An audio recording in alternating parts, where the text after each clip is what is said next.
Hello, friends, and welcome to your Daily Detroit. It is a wildfire smoky Wednesday, June 28th, 2023. I'm Jer Stays, and joining me on the line is Norris Howard. Good to hear from you, sir. Yeah, man. Finally back from my vacay in sunny yet breathable California. It was a great week away, but happy to be back here in the greatest of lakes. Absolutely. Well, we have got a ton of stories to talk about because, well, things never stop happening in Detroit, Metro Detroit. And the first one I want to start with is I want to talk about this plan to put up solar farms in Detroit neighborhoods. Now, this news first broke yesterday. We put a little bit about it in our newsletter, but there is more information coming out ahead of a meeting that is tonight in District 3 about this, where basically they want to take vacant land and turn them into solar farms. The field sites need to be between 10 and 50 acres, which is different than what was previously reported, that it was going to need to be 20 contiguous acres. Community groups need to fill out a form. You would get community benefits for doing this. And then basically you would be paired with a nonprofit or a what they call a solar energy expert to make this happen. Every acre that comes together, 25 grand in community benefits would be offered. And the idea would be this would be for park and recreation improvements, home repairs, and solar power for neighboring homes. The big push behind this is to get municipal offices on solar power for all the reasons. And I want to thank all of our listeners who sent this in. Pat, Noah, Jane, this has been a huge thing from listeners wanting to know more and wanting to know our thoughts on these solar farms that possibly could be coming into the city. The application process opens up July 1st. Norris, your thoughts? I think it's a great idea. I think it's fantastic. Listen, we talk about sustainability. We talk about cities in general doing more to create more sustainable energy as we see population growth regionally, just across America. And I think it's a solid idea. And the thing to me is what makes this even better is the community benefits package. I think it probably could be a little more generous, to be honest.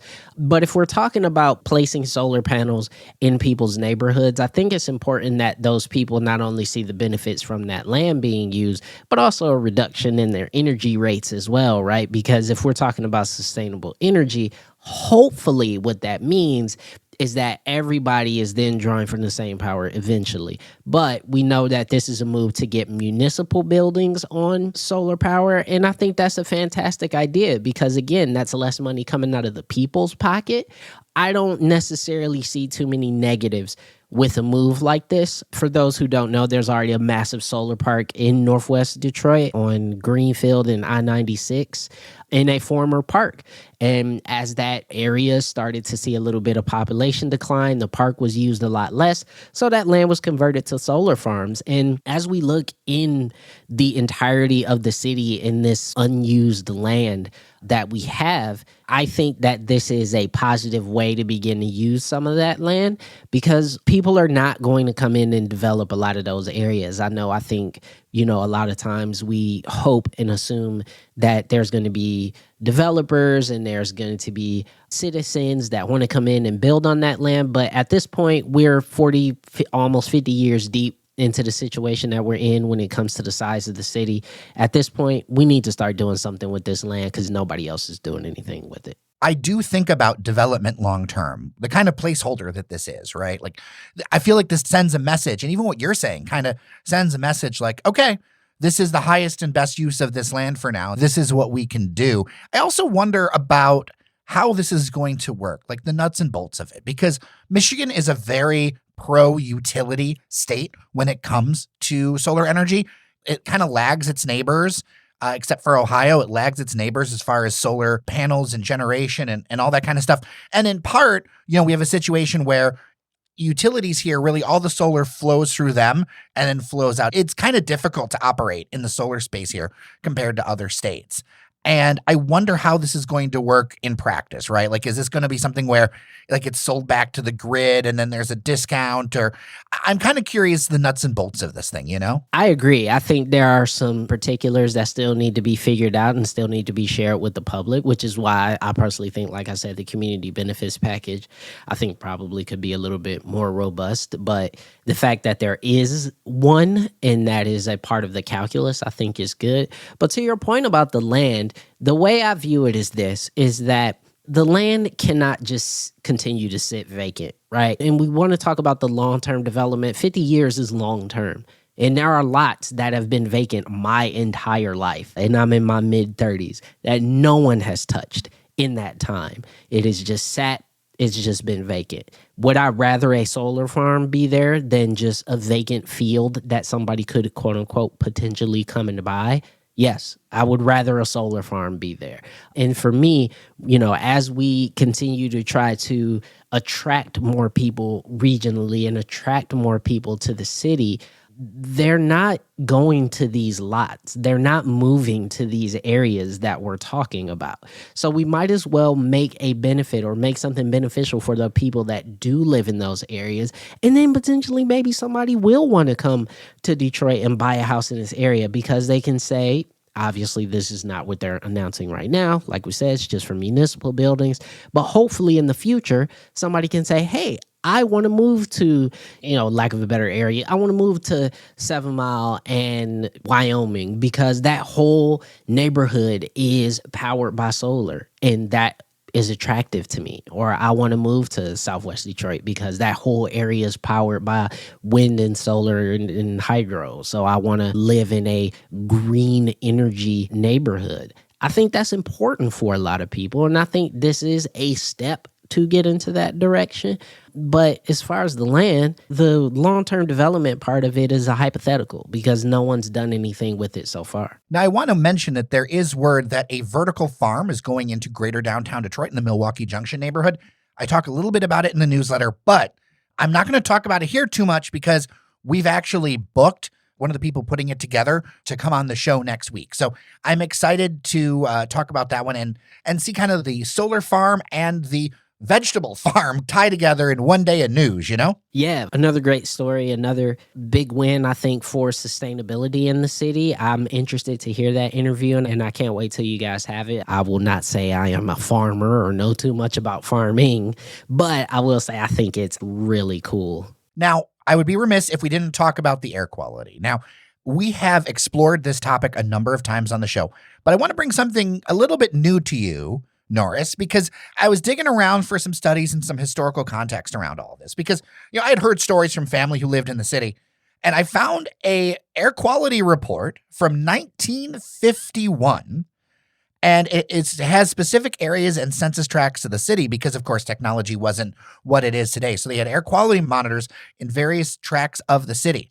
And baseline, back in the early 50s, when the city of Detroit was almost 1.9 million people, like 1.85 or whatever million people, there were all kinds of census tracts that had much worse air quality than we're dealing with right now.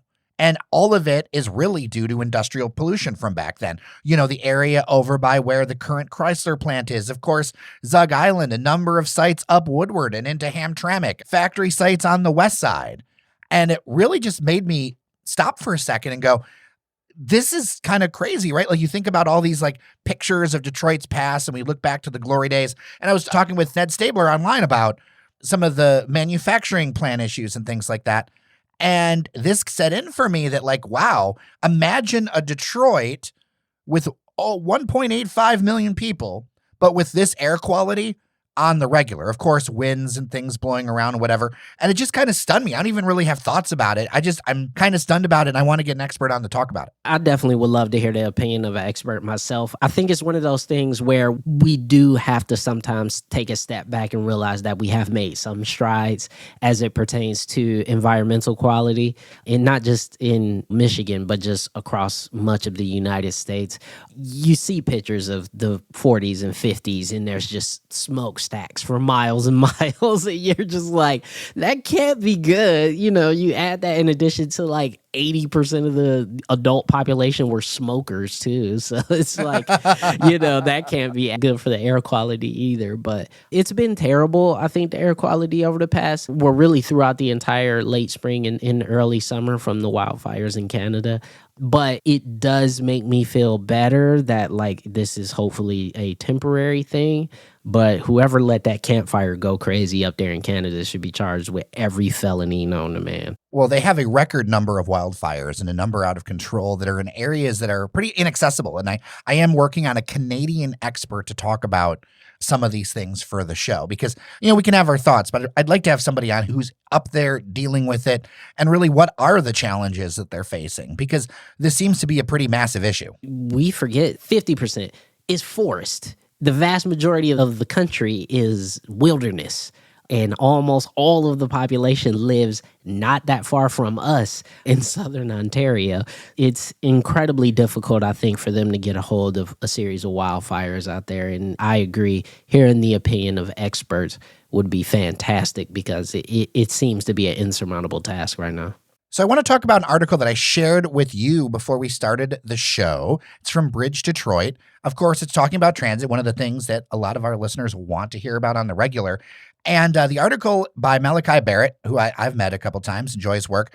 QLINE's limitations reflect regional transit failures holding back Detroiters. But in it, right, this is a story we kind of know, but in it, there's discussion of a plan that I've kind of known of for a while, or thoughts I've known of for a while, to expand the QLINE, whether it's north, east, and west to Jefferson and Corktown. And this is the general manager of the Regional Transit Authority for Southeast Michigan. And I was kind of sitting there going, I've heard about things for expanding the QLINE, the idea that you basically create a greater downtown streetcar network where you go east. I don't know how far east you'd go. I'm sure we could debate that. Belle Isle or West Village or Indian Village. Yeah. You go west to say, obviously you want to tie Mexican in. town. Yeah, you want to tie in all those things.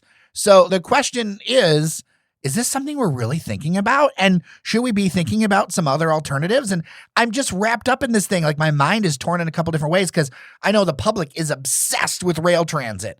On the other hand, my personal experience, and I'm actually going to be going down on a reporting trip to Columbus, Ohio in a bit to actually use their transit system because I'm the kind of nerd that takes a trip to ride a bus rapid transit, is to look at this and go, do we need something that connects people a little bit more? Or is it a both situation? I really have a lot of things in my mind about this one. I think at this point where we are, the best case scenario is a combination of both, right? We're never, ever, ever, ever, let me dispel this out of the mind of listeners. We are never, ever going to get a Chicago, New York style L train subway system. That will never happen in Southeast Michigan. I think we need to dispel that. But what we can get is a combination of bus rapid transit and QLINE along what I think are some major spoke roads, right? I think the point is you want to get everybody downtown. So if that is the purpose of rapid transit, then I think if you expand the QLINE along Jefferson, along Michigan Avenue, along Grand River and Gratiot,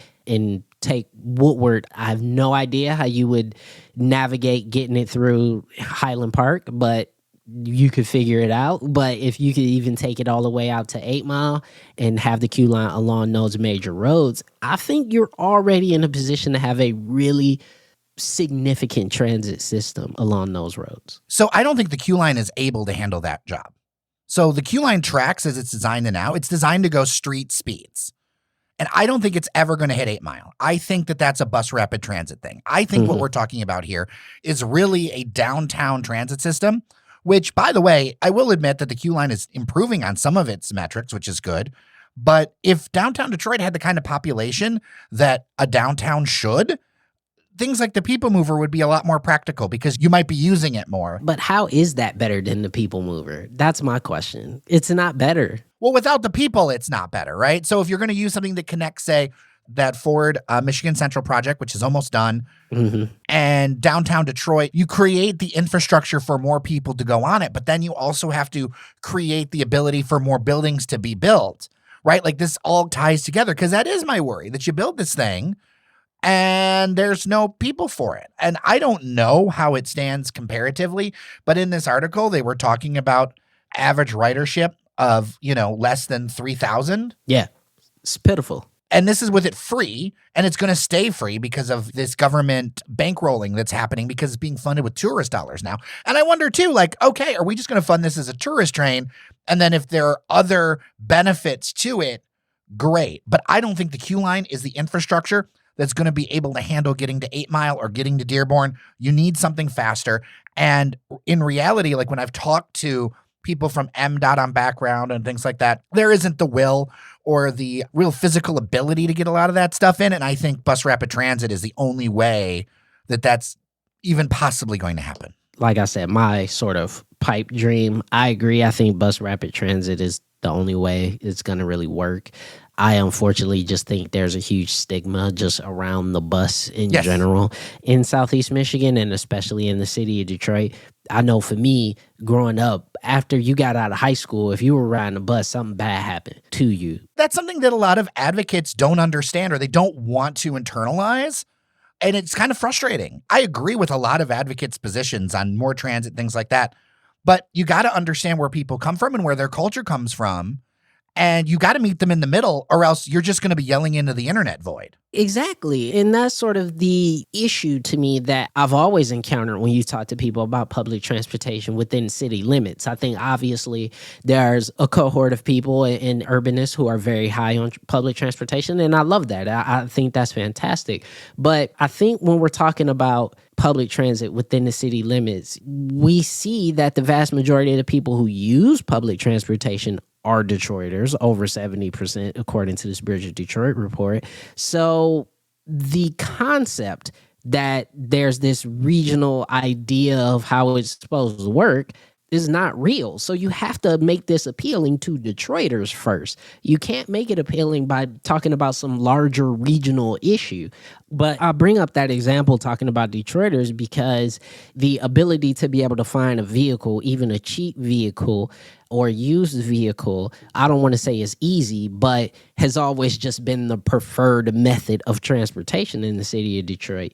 And I think as of right now, public transit just doesn't appeal to people outside of, those who have no choice but to take it. And if you have no choice but to take it, the least we could do is make those options as painless as possible for people. And we haven't done that yet. I will put a link in the show notes. And of course, feedback, dailydetroit@gmail.com. Later in the show, we're going to get into some of that feedback specifically for you, Norris. You're specifically called out. Now, before we get into feedback, I want to mention that Desert Oasis is doing the grand opening of their new headquarters in a neighborhood in Ferndale. And I know that a lot of our listeners are coffee drinkers. I know that Desert Oasis is a place that, frankly, I've been to a bunch of times. That grand opening is on July 7th. So that's pretty exciting. I know we have some listeners that live very close to there. We got a lot of Ferndalians with us. And it's interesting to see them build a flagship there. Love it. Great idea. Fantastic place to get coffee. I usually go to the one downtown over there in Capitol Park. Love the place. Great desserts. Fantastic cheesecake. If you ever have a chance to go there. This is not an ad, by the way. I just really like it. I just really like it there. I think we're going to have to do something up there, right? Oh, and by the way, I know you couldn't make it, and I haven't had really a chance to address it, but thank you to everyone who came out. We had a couple of dozen people come out to Castalia Cocktails and enjoy the patio. It was a beautiful, sunny, smoke-free day in Midtown, and it was just really an honor to meet so many of you, and I really hope you can make the next one, Norris. Yeah, most definitely. I was a bit bummed that I missed the event at Castalia, so I'll definitely be at the next one. All right, let's get into the mailbox. Some of these I saved specifically for you, Norris. Cool. Specifically, because you got some people in some ways about everything with your last episode. I want to mention one comment where they said that there's plenty of parking on the west side of Ferndale. Are you kidding? They're basically saying that you're completely full of it when it comes to parking over there. Any thoughts when it comes to that whole development with a Valentine vodka? There's a parking structure, but the whole point that we were saying was that people don't want to even walk those 2 blocks. I don't care at all, but it was evident that people didn't want to walk those 2 blocks because the city of Ferndale is in litigation about this development. So don't get mad at me. Get mad at the citizens of Ferndale for not wanting this development. Now, this one is from Aaron. I'm going to edit out the swear words. Very mad about that episode. Said it was a tough show to listen to. The dude you have is terrible. At least have a real developer. He's referring to you as terrible. Stop encouraging the parking folks. F them. And you encourage the snark. I stopped donating, basically becoming a member. You guys talk about nothing positive in the city. He adds in a follow-up email. Also, black people don't need Oakland County for nothing. So answer Aaron's questions. First of all, let me say this off the rip. Aaron, I appreciate your feedback. I really appreciate the feedback. I love that you were listening. I'm just a more sarcastic, snarky person by nature, but I love the feedback, and I really thank you for reaching out to the show and sharing your opinion, because there are a lot of people who feel like you, not just about this show, but about the narrative of the city, and I think it's important that we hear you and we have a conversation with you. Thank you so much for your emails, and I'm going to continue to tell the truth, kind of whether you like it or not. I've literally said on this show, I hate surface level parking, so I have no idea what he means on that one. But I will address to say that, no, I am not a land developer, and I've never positioned myself to be a land developer, which is why I usually caveat my comments by saying I am not an expert. However, the comment about Oakland County is simply false. Detroit has a fraction of the population that it's had even from when I was a small child, even less so from its heyday in the 50s that we talked about. And so to not talk about regional cooperation as it pertains to the city of Detroit is simply silly. And it is, in my opinion, a great way to seal the city's fate as a place that will just be a poverty desert. What we need is regional cooperation. We need some of the businesses that have moved to the suburbs to think about moving back to the city. The Ford family deciding to, work out of Grand Central Station is a good thing, ultimately. The money that is in Oakland County cannot be separated from the lack of money in Wayne County. Those two things are inextricably linked.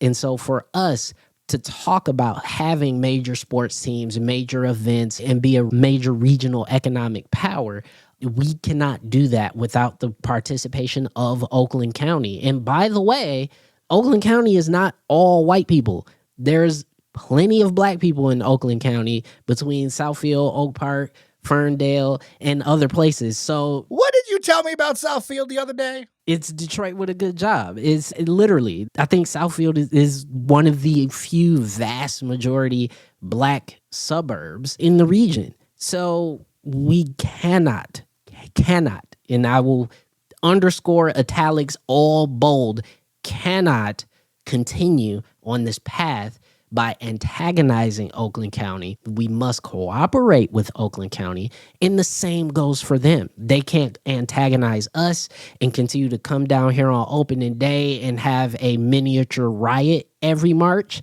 There has to be some form of real economic cooperation between all of us, or the city will just continue to dwindle. It's just a fact. I sometimes have developers on the show, and I screen them pretty hard. Like people like Chase Cantrell, I really enjoy. He's a very busy guy doing a lot of things, but I like to have him on the show or some others. But I'm going to tell you a truth about developers and most realtors. They will lie through their teeth in any media situation.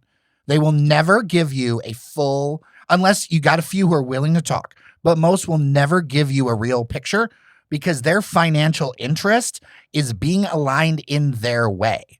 So as an editor, I don't want to put somebody up there who's just going to lie to you the whole time or tell you the half-truth based on their particular project or their financial incentives. I can't tell you how many realtors on background got mad at me for talking about taxes in the city of Detroit, and then this story comes up with the property taxes, and all of a sudden, what is it? Media outlets talking about the fact that they are too high for a lot of people, right? And that they are hurting people's decisions to move into the city. Those two groups are known to me to blow smoke up my butthole, okay?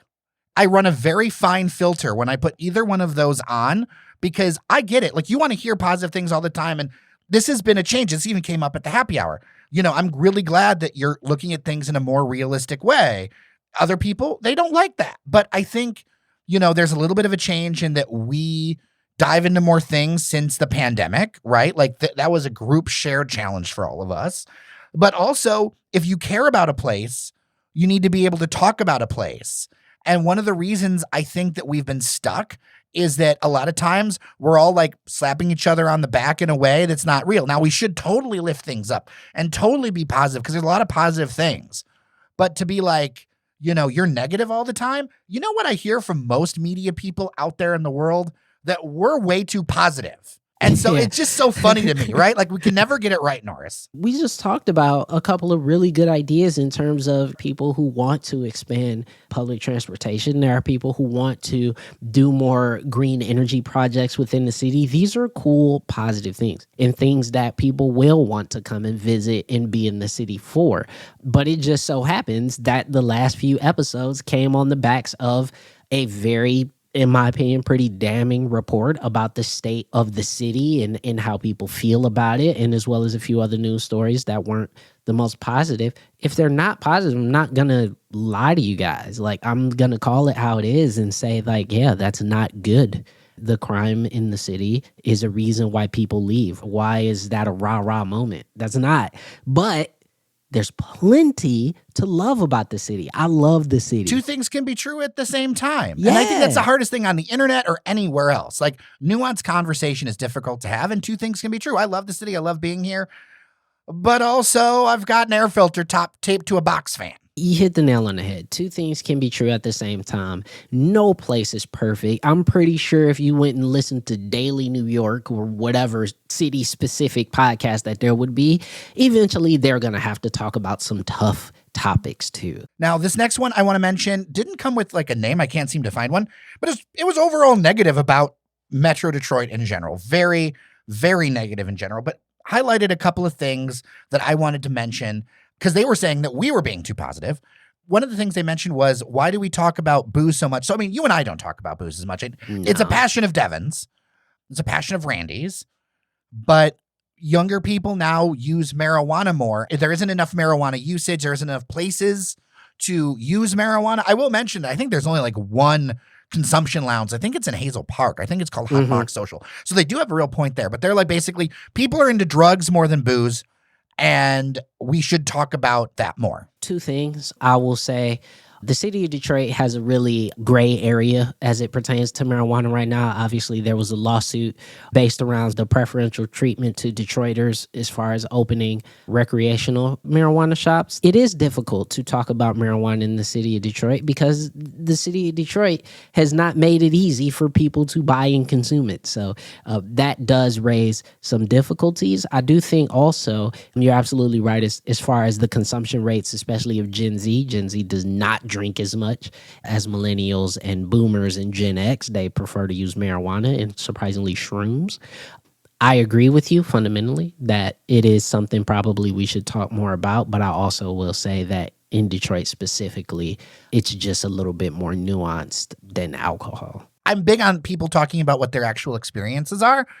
I mean, I think there's some people that I know that I could bring in to talk about some different things. I tend to be more interested in the business side because I'm about the justice aspect. I think it's great to see, as much as possible, people who were hurt by the war on drugs end up being able to find a new chapter using this now that it's becoming more legal, and I believe they were unfairly treated for the most part, And so I think, to me, that justice aspect is what appeals most. I think that shows up in the coverage. So before I let you go, final one. This one is, and we've got a lot more, but this has been a long show. This one is Jerome, just the first name here. This is in response to a couple of episodes ago, Norris.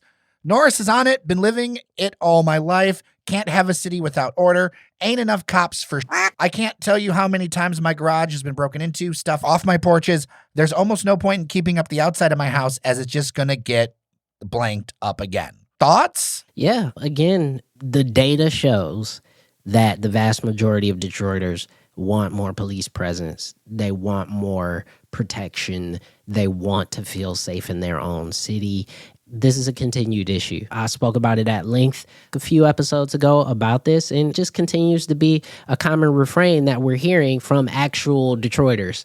And so when we're talking about the city of Detroit and how people feel about it, I tend to lean on what actual Detroiters are saying, and not just people who have moved here recently, people who have lived here their whole lives, people who have seen the changes, seen the population decline, lived through the bankruptcy, all that stuff. The common refrain between all those people is, hey, man, I don't really have that much of an issue with the police. I would prefer more police.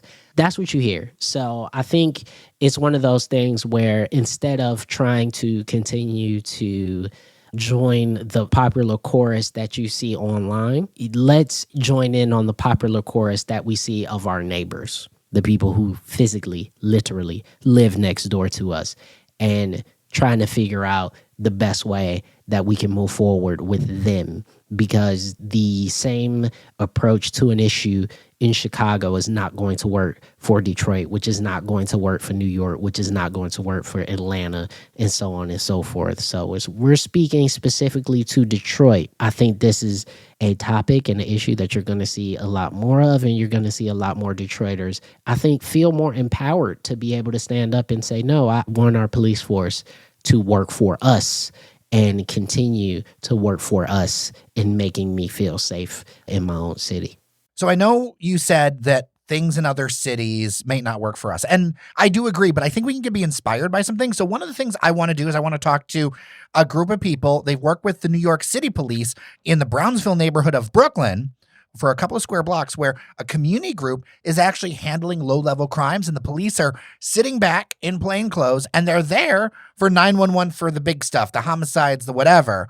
But there's actually like a community group on the ground persuading people to turn in illegal guns, handling shoplifting stuff, keeping robberies at bay from a bodega. Like, there's some interesting stuff here, and I'd love to talk to somebody there about what worked for them, because I think we are going to need some innovative solutions. Yeah, that sounds very interesting. I definitely would look forward to hearing about something like that.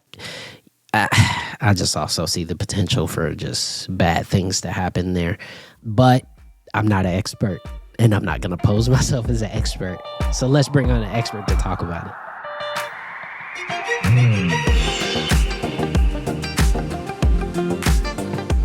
Norris Howard, it is so good to talk to you. It has been a while, but it's good to have you on the air. And thank you, listeners, for sticking around for this longer episode than usual of your Daily Detroit. We had a lot of feedback to go through, and frankly, a lot more that I'm going to try to email people back on. Like I said, I really appreciate everybody's feedback. I do not mind if you disagree with me. That's totally okay, because even if you're terrible, apparently you're terrible. Hey, that's okay. Everybody ain't going to like me, and that's fine. We need to get you a shirt that just says, I'm terrible. I'm terrible, and on the back it says, everybody ain't gonna like me. But you know what? I love it, and everybody's entitled to their opinion. And you know what? We all got to work together in order to get to a better place, and that's the beauty of America, is sometimes we won't disagree, but I think fundamentally we all want the same things. As always, dailydetroit@gmail.com for feedback. We've also got a feedback form on our website. And thank you to our members on Patreon, patreon.com/dailydetroit. With that, I'm Jer Stays. I'm Norris Howard. Remember that you are somebody, and we'll see you around Detroit.